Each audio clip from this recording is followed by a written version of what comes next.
Bab 206, Persetujuan Saudara. Diunggah oleh Baca Suara. Kematian Rahdeas dan Uto yang tak terduga akan cukup untuk menyebabkan kepanikan massal di eselon keluarga bangsawan yang tinggal di kastil dan di berbagai kota berbenteng. Memiliki dua tokoh utama dari pihak musuh di telapak tangan Dewan menciptakan kemiripan tertentu kekuasaan dan kontrol kepada orang-orang di Caten. Untuk mencegah kekacauan, Dewan melakukan apa yang dilakukan para pemimpin yang tak terhitung jumlahnya, terlepas dari waktu, ras, dan dunia, ketika menghadapi kemunduran. Mereka menutupinya. Gentry, Albold, dan saya semua harus ditanyai oleh Dewan karena kami yang hadir di tempat kejadian. Karena paku-paku hitam yang dibiarkan miring pada ketiga mayat hampir seperti kartu pos, jelas bahwa itu tidak mungkin dilakukan oleh salah satu dari kita. Namun, sebagian besar hari saya telah diambil oleh ini. Akhirnya, Gentry dibiarkan berduka atas asistennya bahwa dia tampaknya sangat peduli dan Albold dibebaskan dari tugas penjagaannya sehingga dia dapat dikirim kembali ke hutan El Sire untuk membantu sebagai seorang prajurit. Sedangkan aku berdiri di depan Virion di kantor pribadinya ketika dia duduk di belakang mejanya dengan ekspresi muram. Cynthia Gutski meninggal dengan cara ini juga, kan? Saya sudah konfirmasi. Virion mengangguk, matanya tidak fokus. Saya melanjutkan, kamu harus khawatir tentang keselamatan semua orang. 3 orang terbunuh di lokasi paling aman dari kastil terbang yang sudah ada sejak zaman kuno. Petik 2. Apakah kamu pikir aku akan mengizinkan orang untuk tetap berada di sini jika aku khawatir tentang keselamatan mereka? Virion membalas, aku sedang tidak ingin ujian, Arthur. Saya tahu Anda memperhatikan juga. Itu sama dengan Cynthia. Petik 2. Senang kau menyadari, aku tersenyum. Tidak ada yang menyusup ke kastil, tidak peduli seberapa banyak aku memikirkannya, itu tidak mungkin. Lapisan pertahanan yang harus dilalui seseorang untuk mencapai bagian dalam kastil ini, hanya untuk membunuh 2 tahanan tidak cocok. Jika saya dikirim pada misi untuk menyusup ke kastil ini, akan jauh lebih mudah untuk membunuh sebanyak mungkin Dewan. Itu tidak cocok, yang membuat saya menjawab bahwa serangan itu harus dilakukan dari dalam. Bukan di pihak kita, tapi di dalam tubuh Rahdeas dan Uto. Seperti halnya Cynthia, yang memiliki kutukan yang kuat tertanam di dalam dirinya, masuk akal bagi Rahdeas dan bahkan seorang pengikut untuk memilikinya juga jika mereka tertangkap. Dari bagaimana duri-duri hitam itu tampaknya hampir mekar dari tubuh Rahdeas dan Uto, aku merasa bahwa kutukan mereka telah diaktifkan. Adapun si Sester, asisten Gentry yang malang, sepertinya, paku-paku acak masuk bukan hanya ke tubuhnya tetapi juga ke ekstremitasnya, ia baru saja terperangkap dalam ledakan paku yang melesat dari dalam 2 tahanan. Pasti begitu, tidak masuk akal kalau tidak. Agrona telah menjelaskan bahwa inti dari perang ini adalah untuk mengambil alih benua ini dengan korban sesedikit mungkin sehingga ia dapat menaklukkan dan memanfaatkan sumber daya, hidup dan tak hidup, tersedia di sini untuk memperkuat kekuatannya dan menjadi ancaman yang cukup besar. Untuk menyerang Eveotus secara langsung. Di Caten hanyalah batu loncatan untuknya sehingga tidak masuk akal baginya untuk hanya membunuh para tahanan jika dia memiliki kekuatan untuk mengirim seseorang ke dalam kastil. Apakah itu berarti apa yang dikatakan Rahdeas adalah sesuatu yang penting? Terlalu kebetulan bahwa dia meninggal tepat setelah menceritakan puisi itu padaku. Ini membuat saya berpikir apakah Rahdeas dengan sengaja mengatakan dalam bentuk puisi untuk mencoba melewati kutukan. Saya ingat Cynthia memiliki kutukan di mana dia dibatasi untuk mengungkapkan atau bahkan berpikir tentang mengungkapkan sesuatu yang relevan. Sambil memaksakan diri keluar dari spekulasi yang terus-menerus muncul di kepalaku, aku berbicara. Ada rencana untuk apa yang harus dilakukan selanjutnya. Untuk saat ini, mengonsolidasikan prioritas anggota Dewan menjadi prioritas utama. Mereka sudah gelisah setelah serangan di perbatasan selatan hutan El Sire, tetapi bahkan ini. Peritua itu menghela napas yang tampaknya mengandung sedikit jiwanya yang lapuk. Sejujurnya, Arthur, aku benar-benar bingung saat ini. Perang ini, skalanya tidak seperti perang yang pernah dihadapi negeri ini, namun semuanya sudah terlalu sepi, aku selesai. Saya setuju. Bahkan dengan kematian Uto dan Rahdeas, saya merasa sesuatu yang besar akan terjadi. Saya tidak yakin apa. Petik 2. Ruangan itu menjadi sunyi ketika kami berdua memikirkan pikiran kami sampai Virion mengeluarkan batuk. Yah, tidak ada gunanya khawatir sekarang. Ada hal yang harus dilakukan. Arthur, Anda siaga sekarang, benar. Petik 2. Iya, Jenderal Aya saat ini ditempatkan di Elenoir, Jenderal Mika membantu penyelidikan kelompok radikal di Darf, Jenderal Farai membantu membentengi kota-kota besar di sepanjang pantai barat dan Jenderal Byron, saya percaya, sedang mengamati rentang utara Grand. Pegunungan untuk tanda-tanda pengikut atau skites karena ada pangkalan yang kami bersihkan di dekatnya, lapor saya. Saya ingin membantu, tetapi karena orang-orang Alakrian begitu pendiam meskipun ada serangan acak di pinggiran hutan El Sire, tidak ada yang perlu saya perhatikan. Baik, untuk saat ini, tinggallah di kastel dan biasakan diri dengan inti baru Anda. Anda akan segera dikirim jika ada kota yang melaporkan sesuatu yang tidak biasa sehingga saya ingin Anda dalam kondisi prima, kata Virion. Aku berbalik untuk pergi ketika suara Virion memanggil dari belakang. Oh, dan Arthur. Melihat kembali pada komandan di atas pundak saya menjawab. Iya. Dia tersenyum. Aku tahu kamu tidak peduli dengan hal semacam ini, Tetapi sebagai tombak, tidakkah kamu pikir kamu harus berkeliling berpakaian sedikit lebih tepat?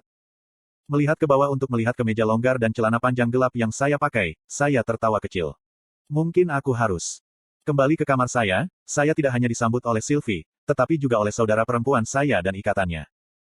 Sesampainya di depan kamar saya bisa mendengar gumaman samar dari suara yang terdengar seperti saudara perempuan saya. Petik 2. Harus membantuku? Oke, janji. Sylvie pasti memberitahunya bahwa aku ada di sini karena kakakku berhenti bicara. Membuka pintu, saya disambut oleh Ellie dan ikatan saya, yang duduk di sofa. Bu, yang sedang berbaring di tanah dengan kepala raksasa disandarkan di atas tempat tidurku seperti bantal, mengakui kehadiranku dengan dengusan sebelum menutup matanya. Hai, saudaraku, adikku tersenyum lemah. Sylvie menyambutku dengan lambaian tangan yang sederhana. Itu tidak mencurigakan, pikirku. Kau terlalu berlebihan, ikatanku segera membalas, membuatnya lebih curiga. Ngomong-ngomong, apa yang terjadi padamu untuk pergi begitu lama? Tanya adikku, agak kesal karena aku tidak punya kesempatan untuk benar-benar menghabiskan waktu bersamanya sejak aku kembali. Hanya pertemuan lagi yang harus aku hadiri, kataku samar-samar. Pokoknya, aku bebas sekarang. Ellie mengangkat alis. Apakah itu berarti kamu akhirnya akan menghabiskan waktu dengan kakakmu yang berharga? Yup, jika kamu baik-baik saja dengan tempat latihan itu. Sylv dan aku sama-sama memiliki hal untuk diuji sebelum pertarungan yang sebenarnya. Petik 2. Tentu saja tidak apa-apa, itulah tepatnya yang akan saya sarankan. Seru adikku, meraih busurnya yang disandarkan ke dinding di sampingnya. Setelah berubah menjadi pakaian yang lebih sesuai secara sosial, yang hanya merupakan jubah militer berkerah tinggi yang menutupi bekas luka merah di leher saya, dan celana panjang yang lebih pas. Dibandingkan dengan sisa tombak, aku berpakaian agak santai tapi setidaknya aku tidak terlihat seperti anak petani. Rambutmu hampir sepanjang milikku. Kapan kamu akan memotongnya? Ellie bertanya dengan jijik ketika aku mengikat rambut punggungku. Aku mengangkat bahu. Ketika aku merasa perlu. Kami berjalan ke ruang pelatihan yang dijaga oleh tentara berpasangan berdebat tentang sesuatu. Aku memberitahumu bahwa itu bukan Jenderal Arthur. Laki-laki lapis baja di sebelah kiri mengklik tumitnya dan memberi hormat sementara temannya di sisi kanan pintu masuk melakukan hal yang sama. Saat ini ada beberapa penyihir yang berlatih di dalam. Apakah Anda ingin kami membersihkannya? Penjaga di sebelah kanan bertanya ketika mereka berdua membuka pintu masuk. Karena kekuatan tipis yang dapat dihasilkan dari penyihir inti putih, sebagian besar waktu, ruang pelatihan benar-benar dikosongkan dan dinding juga diperkuat ketika tombak masuk. Tidak dibutuhkan. Satu pelatihan bukan saya memberitahu, berjalan masuk setelah adik perempuan saya yang bersemangat. Sylvie dan Bu mengikuti ketika kami melangkah ke medan tanah yang longgar. Ruangan besar itu penuh dengan berbagai bangsawan dengan jubah dan tunik yang dihiasi dengan indah seusia adikku atau mantra pengujian yang sedikit lebih tua sementara wali mengawasi dan memberikan petunjuk kepada siswa mereka. Pelatihan yang ada di sini semuanya berstatus hak istimewa yang diperluas dari anggota keluarga yang berperingkat tinggi di ketentaraan. Mampu hidup dan berlatih di kastil berarti mereka aman, sebuah kemewahan yang hanya dimiliki oleh rumah-rumah teratas dan keluarga kapten. Melihat pintu masuk besar terbuka, beberapa memalingkan kepala ke arah saya dan instruktur pribadi dan orang dewasa segera mengenali saya. Sambil membungkuk hormat, mereka dengan cepat membungkam anak-anak mereka ketika beberapa yang lebih muda bertanya siapa saya. Seorang wanita yang terlihat beberapa tahun lebih tua dari ibuku berjalan ke arahku dengan senyum ramah. Merupakan suatu kehormatan melihat tombak seperti ini. Jika Anda di sini untuk berlatih, saya akan membawa putra dan teman-temannya ke tempat lain untuk belajar. Petik 2. Tidak apa-apa, aku balas tersenyum. Hanya di sini sedikit meregang. Jangan pedulikan kami. Petik 2. Percepat. Ellie berseru, sudah beberapa meter di depan. Permisi, aku mengikuti kakak perempuanku dengan Sylvie dan Bu. Kakakmu benar-benar ingin membuatmu terkesan, kata Sylvie sambil tersenyum. Jangan terlalu keras padanya. Au, itu tidak menyenangkan, aku menyeringai sebelum mengalihkan pandanganku ke ikatanku. Bersiaplah untuk meregangkan juga. Saya ingin melihat apa yang dapat Anda lakukan sebelum kita memasuki pertempuran yang sebenarnya. Petik 2. Iklan. Apakah tidak apa-apa dengan semua orang di sini? Dia bertanya. Kami akan sedikit menurunkan nada. Jika kami benar-benar ingin pergi keluar, kami harus menemukan lembah besar di suatu tempat. Petik 2. Ikatan saya terkekeh. Benar. Baiklah, saya juga ingin tahu seberapa baik saya menyesuaikan diri dengan bentuk baru ini. Petik 2. Berjalan menuju ujung jauh tempat pelatihan dekat kolam, aku meluncurkan lempengan tanah ke arah adikku. Inkom, aku menghentikan peringatanku ketika 3 panah mana masuk ke lempengan itu. Ellie menoleh ke arahku dengan seringai. Kau harus melakukan yang lebih baik dari itu, saudaraku. Sylvie dan aku bertukar pandang. Sepertinya aku mungkin tidak mendapat kesempatan untuk bersikap keras padanya, aku terkekeh. Waktu berlalu dengan cepat di tempat latihan meskipun pada dasarnya yang kulakukan hanyalah menciptakan target untuk adikku. Itu memberi saya kesempatan untuk benar-benar menguji batas sihir organik apa yang bisa saya buat dengan inti putih saya. Mantra bentuk bebas menjadi bentuk yang aneh dan terkadang rumit tampaknya memikat anak-anak yang berkumpul di sekitar kami untuk menonton pertunjukan. Anak-anak bangsawan akan, oh, dan ah. Ketika saya menyulap burung-burung yang terbuat dari es untuk mengitari di udara sementara saudara perempuan saya berusaha untuk menembak mereka. Beberapa mantra ini tidak terlalu berlaku dalam pertempuran, tetapi seperti atlet profesional yang belajar menyulap bola dengan rumit, itu membantu saya secara metaforis meregangkan kemampuan saya dan melihat apa yang saya bisa dan tidak bisa lakukan dalam waktu yang telah ditentukan. Saya mencoba membesarkan tentara tanah seperti yang bisa dilakukan Alfred, tetapi setelah meningkatkan sekitar 3 golem humanoid sederhana, kendali saya terhadap mereka goyah sampai-sampai mereka mulai meniru gerakan masing-masing.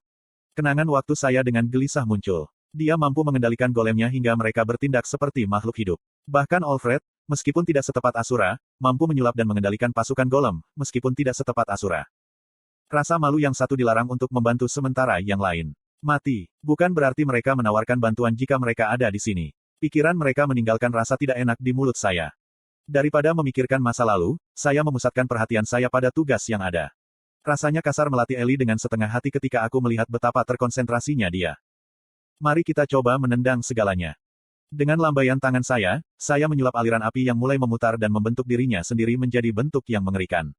Tanah tempat, kaki-kakinya, bersentuhan karena panas ketika aku menghendaki kreasiku untuk berjalan menuju Ellie.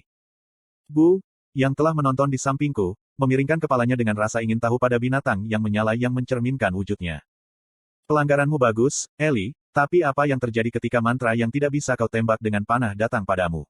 Saya memanggil. Beberapa anak-anak bangsawan beberapa meter jauhnya menghela nafas ketika instruktur mengeluarkan gumaman pujian. Bibir Ellie hanya meringkuk menjadi senyum percaya diri saat dia menarik busurnya. Sebuah panah yang berkilauan tampak, bersinar putih karena sifatnya yang tanpa elemen. Namun, sebelum dia melepaskan talinya, sebuah gelombang kecil bergoyang di poros panah mana. Panah dengan cepat mendekati, Firebu, ku dengan pekikan. Aku mengira mantra Ellie akan menembus dengan mudah, tetapi saat intinya masuk ke dalam mantraku, seluruh panah meledak dalam sinar cahaya, menyebarkan binatang buas yang menyala-nyala yang telah kusihir. Saya mengerjap, itu tadi.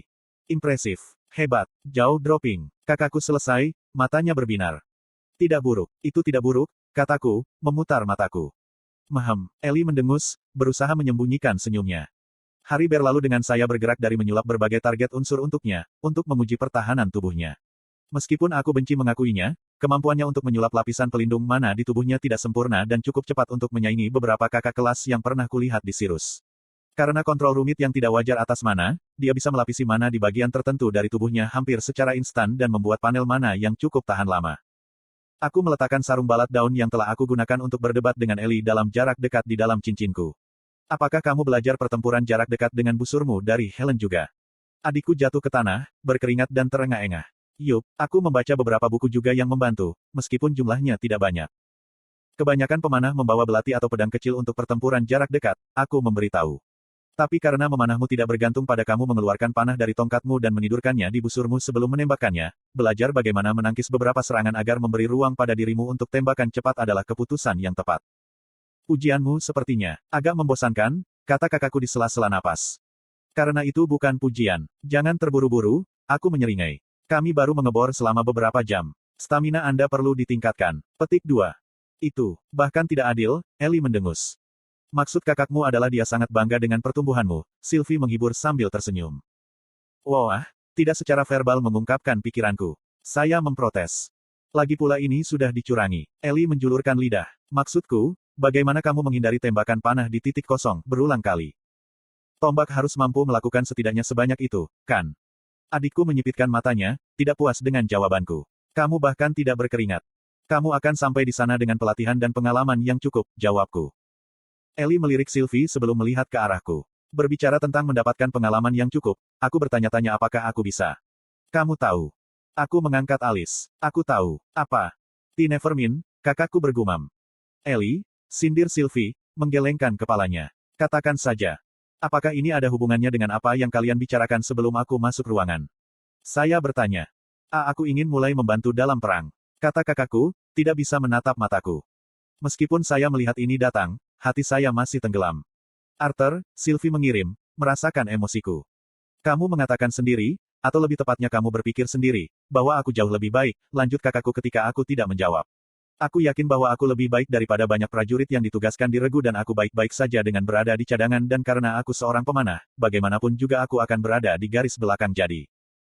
Eli, potongku, berlutut jadi aku sejajar dengan saudara perempuanku. Dengan lambaian tangan, penghalang angin mengelilingi kami berempat. Saya tidak merasa nyaman memiliki orang lain mendengarkan percakapan keluarga. Aku tidak mengatakan tidak, tapi aku tidak yakin apakah aku diizinkan membuat keputusan ini untukmu. Mom atau Dad tidak ada di sini dan jujur saja, kita belum berada di jalur yang sama akhir-akhir ini, kataku. Kalian masih belum berbaikan sejak sebelum kamu pergi untuk pergi kereta. Tanya adikku, kekhawatiran terdengar di suaranya. Kamu tahu. Aku muda, tidak bodoh, kakakku mengerutkan kening.